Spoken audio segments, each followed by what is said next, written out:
அன்பான தேவ பிள்ளைகளே, இந்த நாள் நம் ஆண்டவர் இன்னொரு நாளை கூட காணும்படியாக கிருபை செய்திருக்கிறார். இந்த நாளிலும் நான் உங்களோடு கூட இந்த காலை கதை நிகழ்ச்சியில் சந்திப்பதில் மிகுந்த மகிழ்ச்சி அடைகிறேன். இன்னைக்கு நமக்கு வருகிற வாக்குத்தத்தம் எங்க இருந்துச்சுன்னா, யோவான் எழுதின சுவிசேஷம் 6ஆம் அதிகாரம் 58வது வசனம். வானத்தில் இறங்கின அப்பம் இதுவே, இந்த அப்பத்தை புசிக்கிறவன் என்றென்றைக்கும் பிழைப்பான். நமக்கு வாக்குத்தத்தம் என்னன்னா, நம்ம என்றென்றைக்கும் பிழைப்பதற்கான ஒரு வழி என்னன்னு சொன்னா இவரே. அவர் எங்க இருந்து? வானத்திலிருந்து இறங்கின அப்பா அப்படின்னு சொல்லி சொல்லப்பட்டிருக்கு. எல்லாருக்கும் ஹோட்டல்ல போய் சாப்பிட்றது ரொம்ப பிடிக்கும்ல. விசேஷமா என்ன செய்ய, நம்ம போகும்பொழுது அங்கே சாப்பிடும்போது நமக்கு பிடித்தமான ஒன்று என்ன செய்வோம்னா, இன்னும் கூட கொஞ்சம் அதிகமாக சாப்பிடுவோம். அது இல்லாட்டி இன்னொரு சிஸ்டம் இருக்குது, பஃபே சிஸ்டம். அதுக்கு போயிட்டாலும் என்ன செய்வோம், ரொம்ப பிடிச்ச நிறைய ஐட்டம் இருக்கும், ஆனால் நமக்கு பிடிச்ச ஐட்டத்தை என்ன செய்வோம், அதிகமாக எடுத்துக்கொள்வோம். என்னதான் நிறைய ஆகாரங்கள் இருந்து எவ்வளோ நேரம் சாப்பிட்டு வயிறு நிறைய சாப்பிட்டாலும் கூட என்ன நடக்கும், திருப்பி மறுநாளும் நமக்கு பசி எடுக்கும். அப்படி தானே? நாங்களாம் கூட அந்த அனுபவம் இருக்குது. என்ன அப்படின்னு சொன்னால், அந்த ஃப்ரெண்ட்ஸோடு போவோம், அது மாதிரி பஃபே சிஸ்டம் இருக்குது அப்படின்னு சொல்லி அங்கே போயிட்டு என்ன செய்வோம், இந்த ஃப்ரெண்டு சொல்லுவா இது நல்லா இருக்குது அப்படின்னு சொன்னோடனே அதை சாப்பிடுவோம். இன்னொருத்தங்க சொல்ல இதோட இது ரொம்ப டேஸ்ட்டாக இருக்குது. எல்லாத்தையுமே நம்ம டேஸ்ட் பண்ணால் கூட என்னதான் இருக்கும், கொஞ்ச நேரம் கொஞ்சம் அதிகமாக சாப்பிட்டா நமக்கு மூச்சு விட முடியாது, ஐயோ கஷ்டமாக இருக்குது அதிகமாக சாப்பிடும் பொழுது. அதே சமயம் என்ன செய்யும், அது அந்த ஆசை அப்படியே போயிட்டு சரி மறுநாள் சாப்பிடாம இருந்துட்டா முடியுமானா இல்லை, மறுநாள் நமக்கு பசி எடுக்கும். ஏன் அப்படின்னு சொன்னால், அது நம்முடைய உடல் ஆண்டவர் அப்படி படைச்சிருக்கிறாங்க. நம்மளால் எவ்வளோ ரொம்ப சாப்பிட முடியாது. பஃபே சிஸ்டம் போனதுனால எல்லா ஐட்டத்தையும் நிறைய சாப்பிட முடியுமா? இல்லை. ஏன்னா அதுக்கு நம்முடைய வயிறு என்னது, ரொம்ப சிறியது தான். அதுக்கு எவ்வளோ சேருமோ அவ்வளோதான் நம்மளால் சாப்பிட முடியும். ஆனால் இதே நீங்கள் அப்படியே ஆவிக்குரிய வாழ்க்கையில் நீங்கள் ஒப்பிட்டு பாருங்களேன். நம்ம சில நேரத்தில் என்ன செய்வோம், நம்ம கொஞ்சம் சந்தோஷமாக இருக்கிற நேரம் இல்லை நம்ம நினைத்த காரியங்கள் நடந்திருக்கிற போது என்ன செய்வோம் அப்படின்னு சொன்னால், உடனே அன்றைக்கி என்ன செய்வோம், 2 பாட்டு பாடுவோம். ஒரு பாட்டு பாடுற இடத்துல 2 பாட்டாக இருக்கும், இல்லை சம்டைம்ஸ் 3 பாட்டாக இருக்கும். அதே சமயத்தில் சில நேரத்தில் என்னவா இருக்கும்னா, வசனம் வாசிக்குது, ஒரு அதிகாரம் வாசிக்குது, எப்படி போகும், 3 அதிகாரம் வரைக்கும் போகும். ஏன்னு சொன்னால் நம்முடைய சந்தோஷத்தை நிமித்தம். ஒரே நாளில் என்ன செஞ்சிடுவோம் சந்தோஷம், அடுத்த நாள் பெரிய கஷ்டம் இருந்துச்சுன்னா அதுக்கப்புறம் ஒரு வாரத்துக்கு என்ன செய்யறதில்ல, நம்ம வேதாமத்தை தொட மாட்டோம். ஆனால் நம்ம இதை நீங்கள் டெய்லி நம்முடைய அன்றாட வாழ்க்கையில் பாருங்கள், நம்ம எவ்வளோதான் சாப்பிட்டாலும் என்ன செய்யும், அடுத்த நேரத்தில் பசி இருக்கும். ஏன் அப்படின்னு சொன்னால், அந்த நம்முடைய சரீரம் அப்படி தேவைப்படணும், சரீரத்து நல்லா ஃபங்க்ஷன் ஆகணும்னு சொன்னால் எல்லாவற்றையும் நம்ம என்ன செய்யணும், அது அந்த நேரத்தில் நம்ம சாப்பிடணும். காலை மதியம் சாயந்தரம் அப்படி இரவு அப்படி சாப்பிட்றோம்ல, அதே போல் என்னது நம்முடைய ஆவிக்குரிய சரீரம், நம்முடைய ஆவிக்குரிய வாழ்க்கையோ என்னதான் இப்படி தான். ஒரு நாள் வாசிட்டு 10 நாள் வாசிக்கல அப்படின்னு சொன்னால் நம்ம என்ன செஞ்சிருவோம், ரொம்ப பலவீனமான. நினச்சி பாருங்கள், நீங்கள் ஒரு நாள் இன்றைக்கி சாப்பிட்டுட்டு ஒரு 10 நாள் கழித்து சாப்பிட்டீங்கன்னா எப்படி இருக்கும் உடம்பு, ஸ்ட்ரென்த் இருக்குமா? இருக்காதில்ல. அதே மாதிரி தான் ஆவிக்குரிய வாழ்க்கையிலும் நீங்கள் ஸ்ட்ராங்காக இருக்கணும், ஆண்டவர் நமக்கு காரியங்களை வெளிப்படுத்தணும் அப்படின்னு சொன்னால் நம்ம எப்படி ஆகாரத்தை உட்கொள்கிறோமோ அந்த மாதிரி, எப்படி தாவீது பக்தன் நந்தி சந்தி மத்தியான வேலையில் ஆண்டவரை நோக்கி ஒரு ராஜாவே அப்படி ஆண்டவரை நோக்கி கூப்பிட்டு காரியங்களை செய்கிறாச்சுன்னா நீங்களும் நானுமே மாத்திரம். அப்படி யோசித்து பாருங்கள். அது மாதிரி தானியலை பார்த்தீங்கன்னா அவரும் அப்படி தான், ஜெப வீரன். அவர் எல்லாம் அங்கே அறிவிச்சிட்டாங்க, யாரையும் ராஜாவை தவிர்த்து யாரையும் வணங்கக்கூடாது அப்படின்ன போது என்ன ஆச்சு, இல்லை எனக்கு ராஜா யார் தான், ஆண்டவர் தான். மரணமே நேரிட்டாலும் கூட, கஷ்டம் வந்துச்சு, நீங்கள் பைபிளே எடுக்கக்கூடாது அப்படின்னு நினச்சி ஒருவேளை நமக்கு ஒரு உத்தரவு வந்தால் கூட நம்ம என்ன செய்கிறோம், ஐயோ சொல்லிட்டாங்க அப்படின்னு சொல்லி நின்றுடுவோம். ஆனால் இங்கே பாருங்கள் தானியேல், அதனால தான் ஆண்டவர் என்ன செஞ்சார்னா, கனவு யாரோ கண்ட கனவை என்ன செய்கிறாரு, இவருக்கு வெளிப்படுத்துறாரு.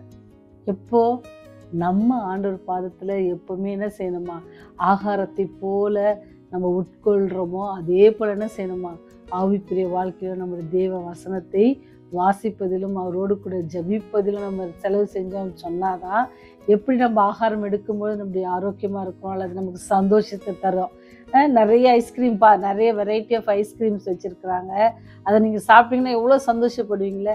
அதே போல் வேதாமும் அப்படி தான், அநேக காரியங்கள் இருக்குது, இதில் எல்லா வகையான காரியங்கள் இருக்குது. உங்களுக்கு என்ன வகையான காரியங்களை வாசிக்கணும் அப்படின்னு நினச்சிங்கன்னா, இப்போலாம் முந்தையாவது தேடி பார்க்கணும், இல்லை ஒத்த வாக்கியத்தை எடுத்து பார்க்கணும் இல்லை.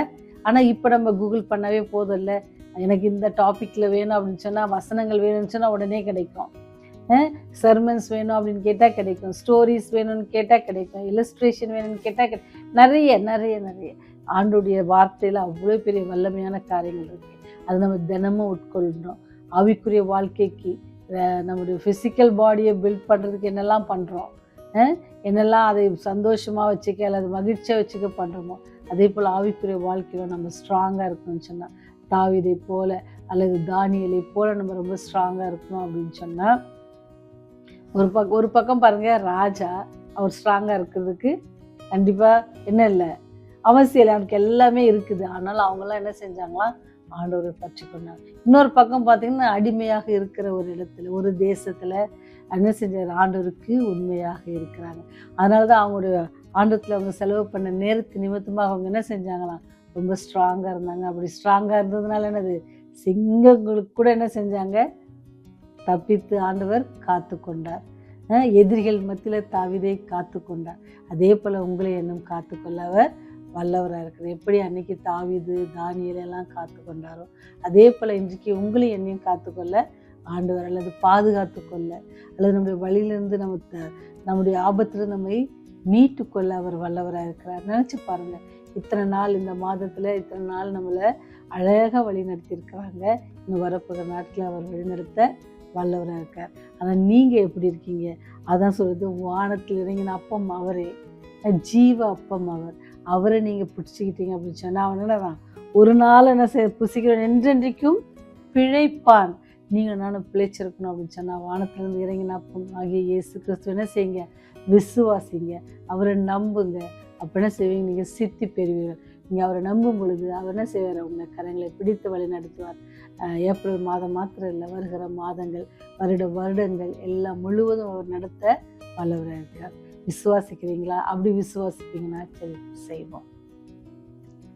ஜீவனுள்ளோர் அனைவருக்கும் தேவாதி தேவனாக இருக்கிறவரே, இந்த நாளிலும் கூட உடைய பாதத்தை நோக்கி அப்பா பிதாவே என்று அழைக்கிறோம். தகப்பனே, வானத்திலிருந்து இறங்கின அப்பமே, உண்மை துதிக்கிறோம், சோஸ்தரிக்கிறோம். ஆண்டவரே, நாங்கள் என்றென்றும் பிழைப்பதற்கு உடைய வேத வாக்கியங்களை நாங்கள் தினமும் உட்கொள்வதற்கான ஞானத்தையும் நேரத்தையும் பலத்தையும் எங்களுக்கு தர வேண்டுமா கெஞ்சி மன்றாடுகிறோம். ஆவியானுடைய வழிநடத்தல் நாங்கள் உணர எங்களுக்கு கிருபை செய்யுங்க ராஜா. இந்த சத்தியத்தை கேட்கிற ஒவ்வொரு பிள்ளைகளும் மனதில் நீங்கள் தேவ ஆவியானவர் பேச வேண்டுமா கெஞ்சி மன்றாடுகிறோம். தகப்பனே, வியாதியோடு இருக்கிற பிள்ளைகளுக்காக ஜெபிக்கிறோம். சுகவீனத்தோடு பலவீனத்தோடு இருக்கிற பிள்ளைகளுக்காகவும், ஆண்டவரே, பிள்ளைகளுக்கு உடல் சரியில்லை என்று வேதனையோடு இருக்கிற பெற்றோர்களுக்காக ஜெபிக்கிறோம். தகப்பனே, ஒவ்வொருவரையும் நீங்கள் கண்ணோக்கி பார்த்து ஆசீர்வதிங்க. நோய்கள் எல்லாம் நீக்கி போடுங்க ஆண்டவரே. சாத்தான் கொடுக்குற எல்லா சோதனையிலிருந்து தப்பித்து வருவதற்கான பலத்தை நீங்கள் கட்டளையிட வேண்டுமா கெஞ்சி மன்றாடுகிறோம். பண பிரச்சனையில் கஷ்டப்படுகிற பிள்ளைகளுக்காக ஜெபிக்கிறோம். தகப்பனே, அவளோடு கரம் இருந்து அவளுக்கு ஆண்டவரே அந்த வழியிலிருந்து அந்த பாதையிலிருந்து நீங்க அந்த துக்கத்திலிருந்து நீங்கி வர அவளுக்கு உதவி செய்யுங்க சுவாமி. இன்னும் அது மாத்திரம் வியாதியோடு மருத்துவமனையில் அனுமதிக்கப்பட்டு மருத்துவர்களால் கைவிடப்பட்ட அநேகர் கண்ணீரோடு இருக்கிறாங்க கர்த்தாவே. அந்த பிள்ளைகளோடு கூட அப்படியே கரம் இருக்கட்டும். தேவ ஒத்தாசை அவர்களோடு கூட இருந்து அவளை ஆறுதல் படுத்துங்க, தேர்தல் படுத்துங்க ஆண்டவரே. அவளை பாதுகாத்து கொள்ளுங்க ராஜா. அது மாத்திரம் இல்லாதபடிக்கு இந்த நாள் முழுவதும் எங்களோடு கூட இடைப்படுங்க. உடைய ராஜ்யம் வரும்பொழுது நாங்கள் ஒருவரும் கேட்டு போகாதபடிக்கு அந்த நித்தியானந்த ராஜ்யத்தில் நாங்கள் பங்கு பெறும் பெரிய ஸ்லாக்கத்தில் எங்களுக்கு தர வேண்டுமா இயேசுவின் வழியாய் தாழ்மையோடு ஜெபிக்கிறோம். ஜீவனுள்ள நல்ல தகப்பனே, ஆமென், ஆமென்.